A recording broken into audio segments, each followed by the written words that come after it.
Greetings, friends. We gather to give thanks. Oh, you may be seated. We gather to give thanks for the gift of marriage, to witness the joining together of Gerald Allen Sutton Jr. and Victoria Lonnie Wynn, to surround them with our love, so that they may be nurtured and strengthened for their life together. A life in which they may help and comfort each other, living faithfully together in plenty and in want, in joy and in sorrow, in sickness and in health throughout all their days. In their marriage, Alan and Vicki will enter into a new way of life in which the two belong to each other and with affection and a tenderness freely give themselves to each other. It is a holy kind of mystery in which they are joined together and become one. Therefore, let marriage and their marriage be held in honor among all.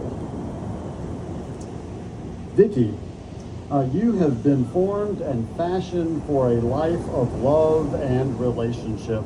Do you intend to honor this calling through the covenant of marriage? I do.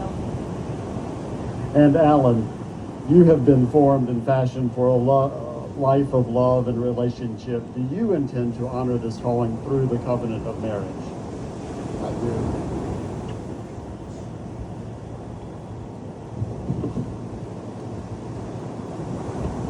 Now, this is a question for the families, so heads up.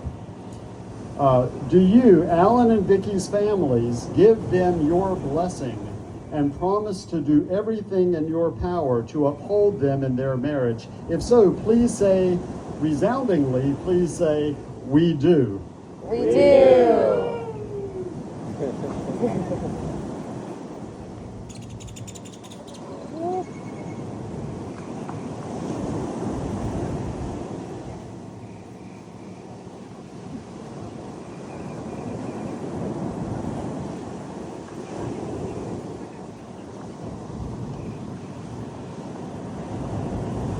And now, will all of you witnessing these vows do everything in your power to uphold Alan and Vicki in their marriage? If so, please say we will. We will. Yes, beautiful. I'd like to share a poem with you.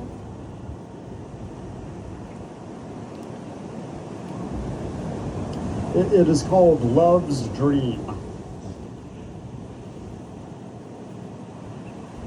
Upon my bed at night, I sought him whom my soul loves. I sought him, but found him not. I called him, but he gave no answer. I will rise now and go about the city. In the streets and in the squares, I will seek him whom my soul loves. I sought him, but found him not. The sentinels found me as they went about in the city. Have you seen him whom my soul loves? Scarcely had I passed them when I found him whom my soul loves. I held him and would not let him go until I brought him into my mother's house and into the chamber of her that conceived me. I charge you, do not stir up or awaken love until it is ready.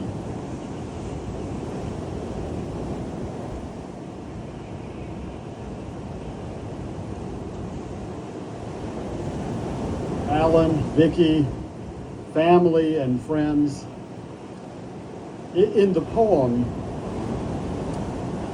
we hear the longing for love.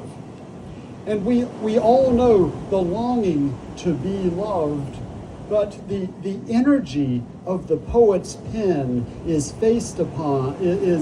focused on the desire, not the desire to receive love, but the desire to give it.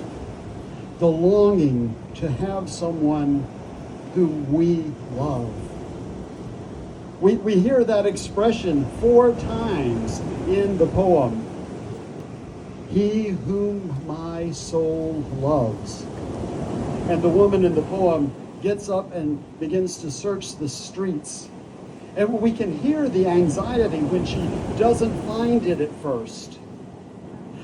I searched, but did not find the one whom my soul loves. But as she searches,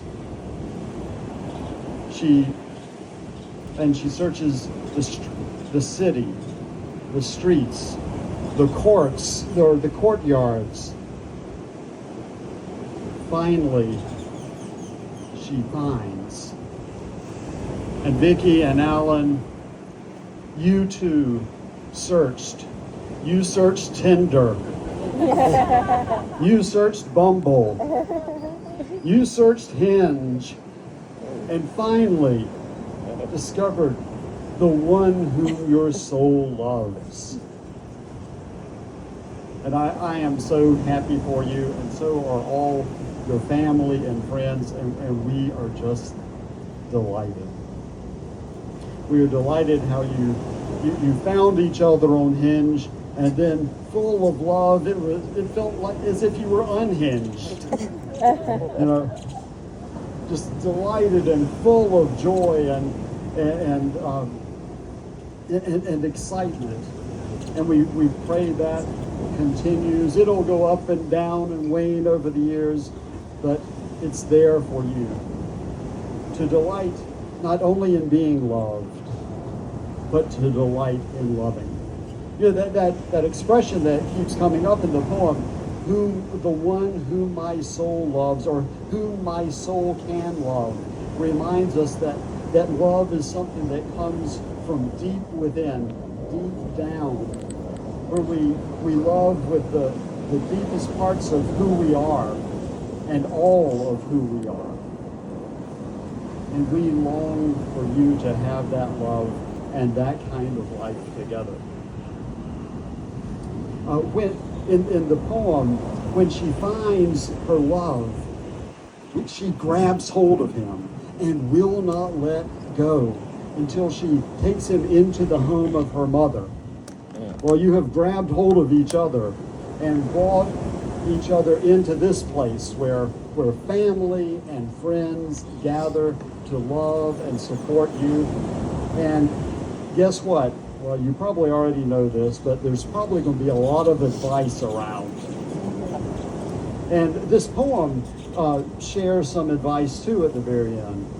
It says, do not awaken love until it is ready.